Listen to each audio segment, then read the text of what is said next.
Di sini Gaharu ada beritahu bawa masjid. Bawa jemaah, ada orang. Bawa muslimah, ada orang. Terus, itu salah. Tapi kalau kita ke Dubai, bukan orang bawa masjid. Orang VIP, orang elit, orang yang kita tidak tahu yang yaitu bosen. Dan diam saja di sana. Tapi bawanya pun. Dapatnya atas meja, kalau dia minum, yang lain sebetulnya. Wajah itu semua. Tadi sini menunjuk cerita mewah, menunjuk handbag mewah. Di sana ada payah. Menunjuk sejanek di Dubai, diam tu orang tu. Pasal kalau ni bukan untuk semua orang. Bukannya maksudnya orang tu walaupun punya berduit, dia boleh mampu membeli. Kami require orang itu suruh faham dulu sebelum dia membeli. Jadi kami sini dia kami akan mengiklankan terlampau kental sebab tidak semua orang faham. Baunya dah nyaman. Ada yang berita bau tai, ada yang berita bau tai kerabau, macam-macam lah. Tapi lurus, notesnya tu lurus.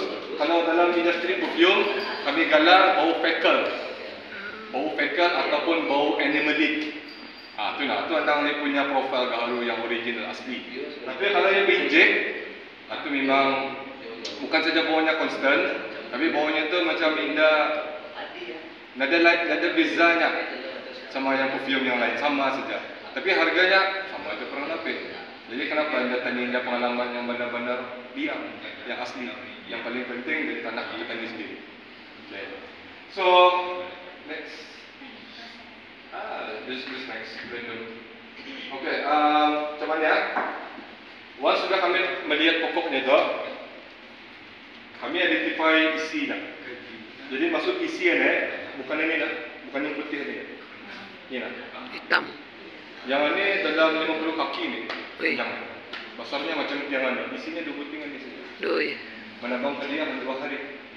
Menabang baru dia. Belum lagi kami menyincang sampai macam mana. 50 kaki kami cincang. Belum lagi kami menggrind. Jadi cara kami mengeluarkan ini pakai tool manual. Dan ada mesin. Sebab dia ikut dia punya bentuk.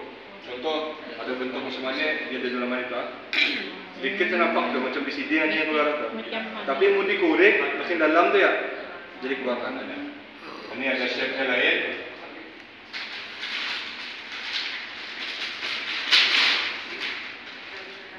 Ada shape macam mana, ini malam kita duduk depan ni lah. Dan ini rumah ni. So, yang macam mana, kadang-kadang macam mana. Jadi kami korek sini, yang putih ni kami buang. Tinggal yang manis saja. Kalau 10 itu contoh kayak setan baratnya. 500 pun payah dapat. Jadi kami terpaksa multiple tulis kami pasang habis untuk mengcover kami punya cost. Okey. Lepas kami mengeluarkan, kami cincang macam biasa. Jadi lepas kami cincang, kami sediakan ni lah. Di tarasnya sedikit-sedikit ini kami simpan.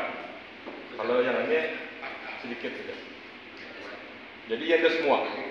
Contoh dalam setan untuk kali tadi pun dalam 800 gram saja. Sedikit. Kami punya kapasiti 109 kilo. Di mana setiap 5 kilo 1 mil. Jadi kalau ini 3 mil panas.